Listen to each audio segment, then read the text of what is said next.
Welcome back. आपण बघितलं होतं मागच्या वेळेस की म्हणजे फर्टिलायझेशन कसं होतं की पोलन ग्रेन्स जे आहेत मेन रिप्रोडक्टिव्ह ऑर्गन्स अँथर्समधनं पोलन ग्रेन्स जे आहेत ते स्टिग्मावर सेटल होतात आणि मग डबल फर्टिलायझेशन होतं. पोलन ट्यूब्स वगैरे डेव्हलप होऊन आपण बघितलं फर्टिलायझेशन कसं होतं. सो मीन्स ॲक्च्युली ते फेनॉमेनन समजण्यासाठी आपल्याला पॉलिनेशन ही कन्सेप्ट लक्षात घ्यायला पाहिजे. So what does pollination mean, what is that process आणि त्याचे टाइप्स असतील ते आपल्याला बघायचं आहे. Okay, so pollination means what can say its definition is like it's the process of transfer of pollen grains from the anther to the stigma. Okay, तर या प्रोसेसला आपण पॉलिनेशन असं म्हणतो.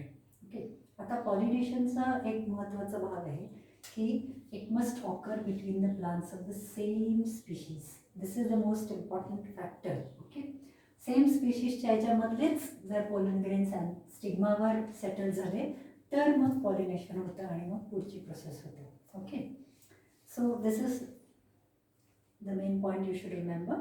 त्याच्यानंतर आता हे जर तुम्ही बघितलं की pollen of the same flower may fall on the stigma by itself. म्हणजे काय, आता बायसेक्शुअल फ्लॉवर आपण जर कन्सिडर केलं, okay, so they have both the parts. Bisexual फ्लॉवरमध्ये काय असतं, फॉर एक्झाम्पल हिबिस्कस आपण पाहिलं की त्याच्यामध्ये अँथर आणि stigma you see they are together present on the same flower.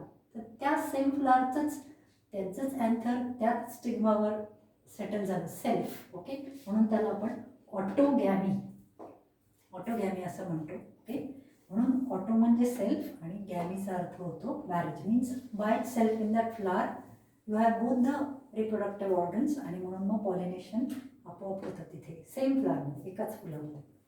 आणि सिमिलरली हिअर इज अनदर केस की pollen of another flower of the same plant. म्हणजे आता एका प्लांटमध्ये आपण बघतो की इकडे फुल असं फुलं असतात झाडावर. ओके, आता त्या फुलामध्ये तुम्ही बघितलं की त्याच प्लांटचं फूल असेल. ओके, आता या ब्रांचवर एखादं आहे,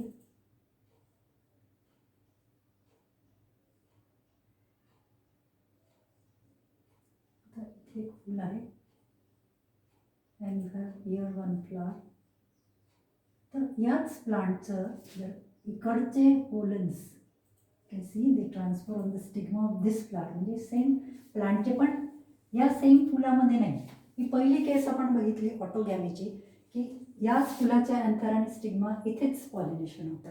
पण या फुलाचे जर दुसरं फूल त्याच प्लांटच्या जर याच्यावर सेटल झाले तर त्याला आपण गायटेनोगॅमी म्हणतो.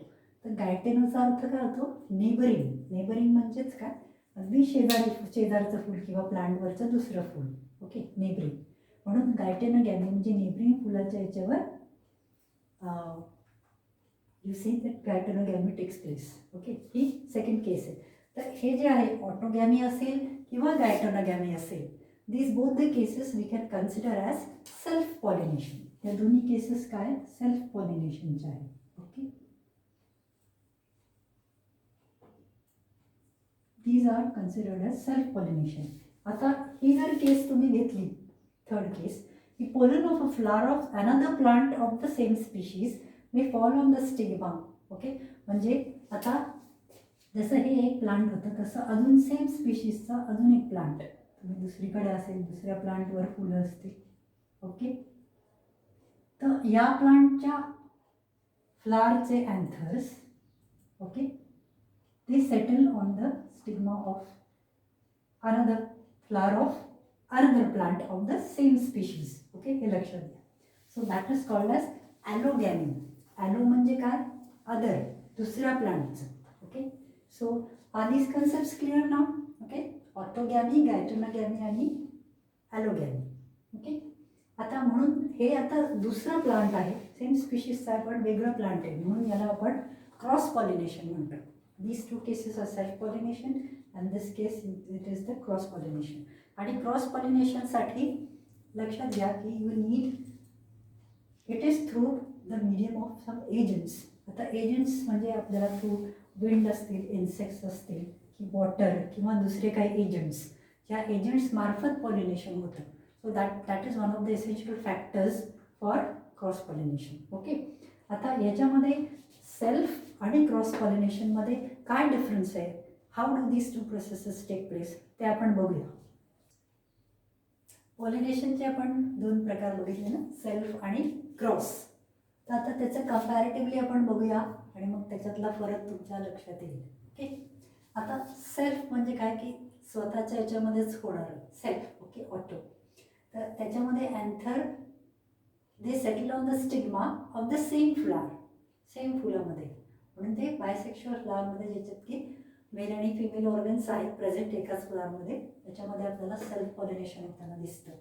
त्याच्याप्रमाणे क्रॉस पॉलिनेशनचा फरक काय की अँथर टू स्टिग्माच होतात पोलन ग्रेन्स ट्रान्सफर, पण ते दुसऱ्या फुलावरती ट्रान्सफर होतात. Different another flower of different plant of the same species, मगाशी आपण बघितलं तसं. आणि हे ऑटोमॅटिकली होतं.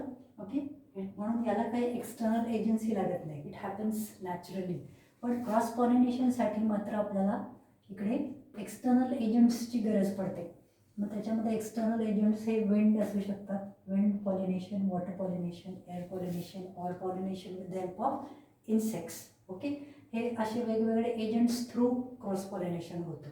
हा एक मेजर डिफरन्स आहे. ओके, आणि next point if you see that male and female parts mature at the same time. आता इथे आपण बघितलं की अँथर टू स्टिग्मा जे ट्रान्सफर ऑफ पोलन होतं ते सेम फ्लावरमध्ये होतं. त्याच्यामुळे मेल आणि female reproductive organs, okay, they should mature at the same time, नाहीतर मग पॉलिनेशनची प्रोसिजर होऊ शकत नाही. Okay, so that they have to mature at the same time. इथे आहे की अँथर स्टिग्मा ते even if they mature at different times there is no problem, कारण ते वेगवेगळ्या फुलांमध्ये असतं, वेगवेगळ्या प्लांटच्या याच्यामध्ये. So it doesn't make any difference even if they mature later on, one previously matured and then later on दुसरं, तर काही प्रॉब्लेम नाही. देन आता एकाच फुलामध्ये ते पार्ट्स असल्यामुळे ते बंद असतं. बंद जरी असलं तरी अँथर्स हे स्टिग्मावर ट्रान्सफर होऊ शकतात, फुल बंद असलं तरी closed. Okay, because it happens in the same flower. पण इकडे दुसऱ्या फुलावर असतं, त्याच्यामुळे they have to be open. फुल ओपन असलं तरच ते दुसऱ्या फुलाचे अँथर्स स्टिग्मावर सेटल होते. Okay, so it has to occur with flower is open. And next point you see की प्रिझर्व्स पॅरेंटल कॅरेक्टर्स. आता सेल्फ पॉलिनेशन सेम फ्लावरच असतील, so you will get the same characteristics. Okay, same characteristics means they are the same species of course, self आणि क्रॉसमध्ये सुद्धा. पण त्याच्यामध्ये काय आहे की पॅरेंटल कॅरेक्टर्स जसेच्या तसे प्रिझर्व होतात, आपल्याला दिसतात. आणि इकडे सेम स्पीशीज आहेत पण ते डिफरंट प्लांट्स आहेत, त्याच्यामुळे you don't see that same parental characters आहेत. Why? Because they are the different characters. Male means the maternal and the paternal side. Okay, ह्याच्यामध्ये आपल्याला वेगवेगळे characters together they are mixed up. त्याच्यामुळे same अगदी हुबेहूब पॅरेंटसारखे असं नाही, it's a mixture, it's a combination. त्याच्यामुळे नवीन इंडिव्हिज्युअल्स हे दिसतात आपल्याला की त्यांच्यामध्ये वेगळेच कॅरेक्टर्स आहेत from both the sides. Okay, so they do not preserve the parental characters as you can C in self pollination. मग त्याच्यामुळे इथे दिसतं आपल्याला की न्यू व्हेरिएशन्स आर इम्पॉसिबल. आता सेम पॅरेंट फ्लावरसारखंच आहे ते, त्याच्यामुळे याच्यामध्ये व्हेरिएशन्स नाही आहेत. ओके, काहीही बदल दिसत नाही आपल्याला. पण याच्यामध्ये वेगवेगळे कॅरेक्टर्सचं कॉम्बिनेशन असल्यामुळे आपल्याला नवीन इंडिव्हिज्युअल, नवीन ऑफस्प्रिंग जे तयार झाले त्याच्यामध्ये आपल्याला नवीन कॅरेक्टरिस्टिक्स दिसतात. New varieties can be produced. Okay, आता यू कॅन सी हिअर की न्यू व्हेरिएशन्स पॉसिबल नाही आहेत. त्याच्यामुळे काय होतं की young ones cannot adapt to environmental changes, कारण genetically whatever characteristics are born by the parent, same are transferred on to the offsprings. पण याच्यामध्ये कॉम्बिनेशन असल्यामुळे offsprings are healthier. Okay, they are healthier to adapt to environmental changes. म्हणजे adverse conditions असतील also they can survive. Understand? तर हे एक cross पॉलिनेशनचा खूप advantages आहे. आणि एक्झाम्पल घ्यायचंच ठरलं तर हिबिस्कसचं आहे इथे, आणि इकडे तुम्हाला क्रॉस पॉलिनेशन मेसचं which takes place with the help of wind. Okay, wind pollination takes place. So you can add 2 more examples, okay, and try to search for yourself. Thank you. Self आणि cross pollination मधले आपण differences पाहिले. Okay, आता self pollination आणि cross पॉलिनेशनबद्दल अजून लक्षात घ्या की सेल्फ पॉलिनेशनमध्ये शुअर असतं, बायसेक्शुअल फ्लावर्समध्येच ते घडतं आणि त्याच्यामध्ये सेम फ्लावरमध्ये सेल्फ पॉलिनेशन होत असल्यामुळे थोड्या प्रमाणात पोलन ग्रेन्स असले तरी पण म्हणजे स्मॉल क्वांटिटी असली तरी सेल्फ पॉलिनेशन चांगल्या पद्धतीने होतं आणि वेस्टेज काही होत नाही पोलन ग्रेन्सचं. आणि फ्लावर्सला खूप शोई किंवा एकदम मोठा आकार वगैरे पाहिजे असं काही होत नाही. म्हणजे इकॉनॉमिकली आपल्याला सगळं ते प्लांट्स करतायत ते प्रोसिजर असं दिसून येतं. आणि त्याउलट जर क्रॉस पॉलिनेशन कन्सिडर केलं तर त्याच्यामध्ये आपल्याला दिसतं की एजंट्समार्फत पॉलिनेशन घडवून आणलं जातं. त्याच्यामुळे मग मोठ्या प्रमाणात ते इन्श्युरिटी होण्यासाठी मोठ्या प्रमाणात पोलन ग्रेन्स तयार होतात आणि प्लांट्सला पण कलरफुल असावं लागतं, लार्ज म्हणजे साईज पण असावी लागते, कलरफुल असावं लागतं, सेंट्स काही आणि सेंट्स म्हणजे चांगलं फ्रेग्रन्स असलं पाहिजे. आणि शिवाय त्याच्यामध्ये तुम्हाला दिसेल की नेक्टर पण त्याच्यामध्ये तयार झालं पाहिजे, म्हणजे ते इन्सेक्ट्सला अट्रॅक्ट करण्यासाठी वगैरे. त्याच्यामुळे थोडं अनइकॉनॉमिकली आपल्याला दिसतं की क्रॉस पॉलिनेशन घडतं.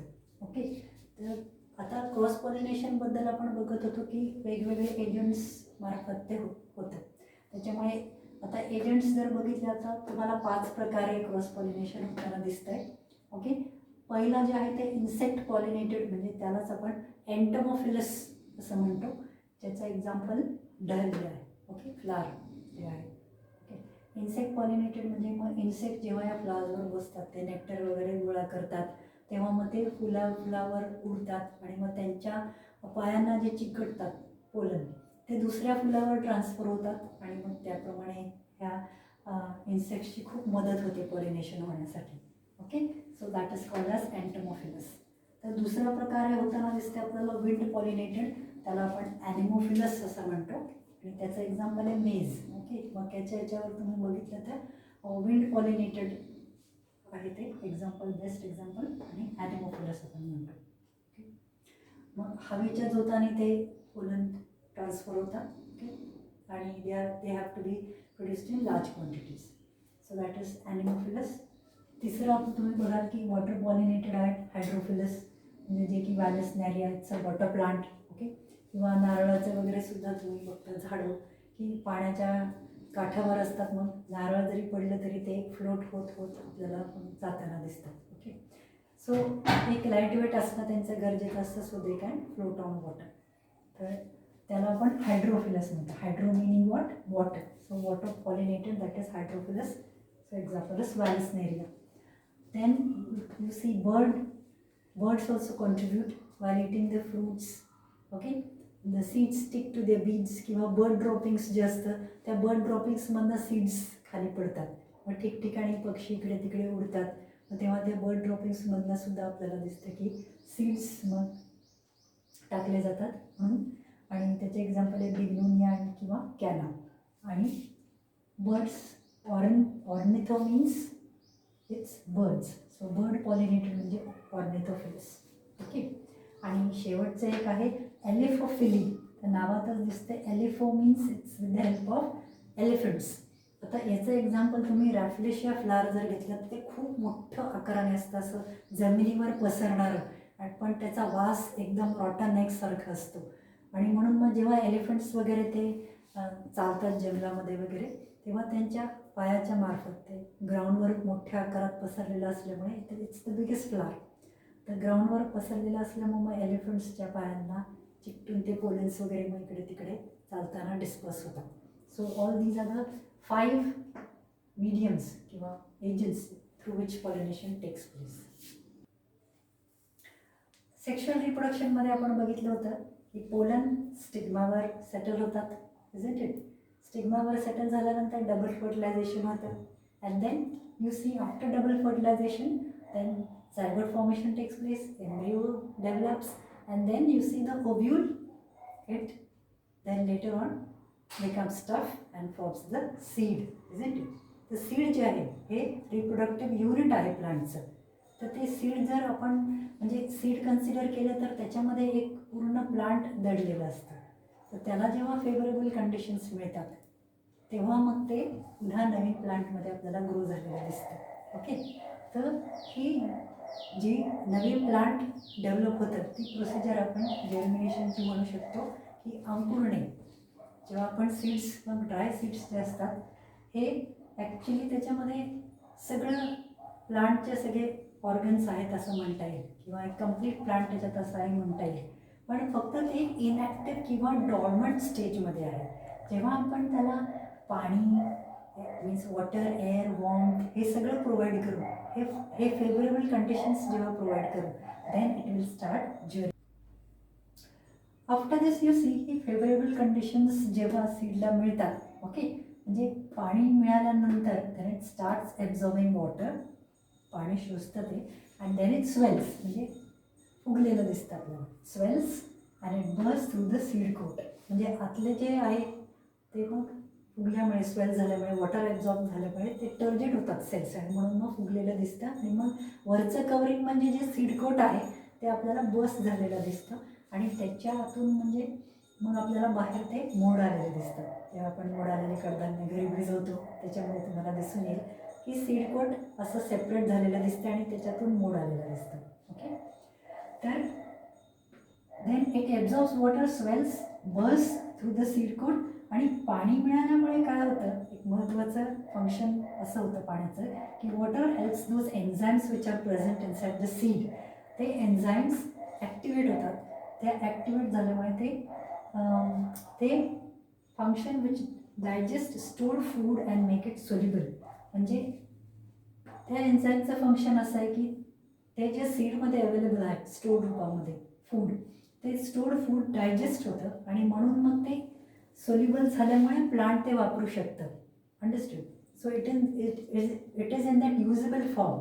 हे एन्झाईम्स मदत करतं की त्या फॉर्ममध्ये ते ट्रान्सफर करून प्लांट ॲब्झॉर्ब करू शकेल, वाढू शकेल याच्यासाठी. ओके, कारण प्लांट्सला तेव्हा लीव्स नसतात आणि ते फूड तयार करू शकत नाही. त्याच्यामुळे त्याच्यामधले जे स्टोर्ड एनर्जी आहे, जे स्टोर्ड फूड आहे ते प्लांटला प्रोव्हाइड करतं. So water plays a very significant role here.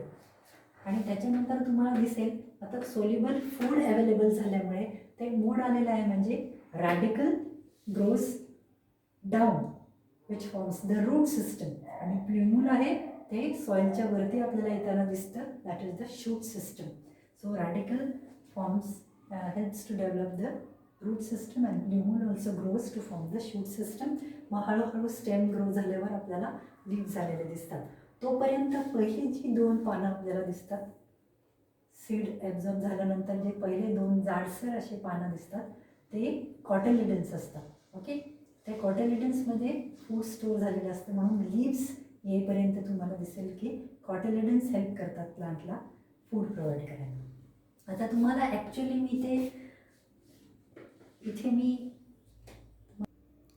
इथे आपण प्रत्यक्ष बघूया. हे मेथीचे दाणे आहेत, म्हणजे ड्राय सीड्स तुम्हाला दिसतील. आपण जर्मिनेशन जी प्रोसिजर बघितली, ड्राय सीड्स आहेत हे मेथीचे दाणे. ते पाण्यात भिजवले की स्वेल झाले आणि पाणी काढून टाकल्यानंतर काही तासांनी पाणी काढून टाकलं आणि मग काही तासांनी त्याला दिसतात की मोड आलेले आहेत. Okay, they have sprouted. तर मोड आल्यामुळे काय दिसतं आपल्याला की सीड कोट बाजूला झाल्यामुळे त्याचे मोड आलेले दिसत आहेत. त्या भागातून आपल्याला मोड वरती आलेला दिसतं आहे, म्हणून सीड कोट थोडं सेपरेट होतं. आणि ते स्वेल झालेत म्हणजे पाणी ॲब्झॉर्ब करून ते पूर्ण टर्जिट झालेत सेल्स. ओके, आता ते जर आपण मातीमध्ये सीड्स रोवलेले, हे मेथीचे दाणे जे रोवलेत, तर इथे सीड्समध्ये तुम्हाला दिसेल सॉईलमध्ये की हे बघा इथे डेव्हलप झालेलं, इथे वरती हे सीड कोट दिसतं आहे आणि खाली हे कॉटिलिडन्स वरती आलेले दिसत आहेत. आता हे जर प्लांट तुम्ही बघितलं छोटंसं, त्याच्या पुढची स्टेज की हे 2 फक्त तुम्हाला लीव्ज आलेले दिसतात. तर ॲक्च्युली हे कॉटिलिडन्स आहेत, लीव्ज नाही आहे, कारण प्लांट अजून डेव्हलप झालेलं नाही, लीव्ज तयार झालेले नाहीत. तर हे कॉटिलिडन्स न्यूट्रिशन प्रोव्हाइड करतं प्लांटला. आणि इथे तुम्हाला दिसेल फर्दर स्टेज अजून की अजून थोडं डेव्हलप झालं आहे, मेथीचं प्लांट दिसते आणि लीव्ज आलेले आहेत. आता हे लीव्स फोटोसिंथेसिस कॅरी आउट करून प्लांटला फूड प्रोव्हाइड करू शकतात. आणि मग तुम्हाला मेथीची भाजी जी तुम्ही घेता, ते मोठी जुडी डेव्हलप झालेली जी बाजारातून आणता, तर ते फुल डेव्हलप्ड प्लांट असतं. ओके, तर हे तुम्ही घरीसुद्धा हे सोपं प्रॅक्टिकल ट्राय करू शकता. वालाचे दाणे किंवा बिया किंवा वाटाणे असं काहीही सोप करून तुम्ही ह्या वेगवेगळ्या स्टेजेस ॲक्च्युली ऑब्झर्व करू शकता. So these are the different stages of germination.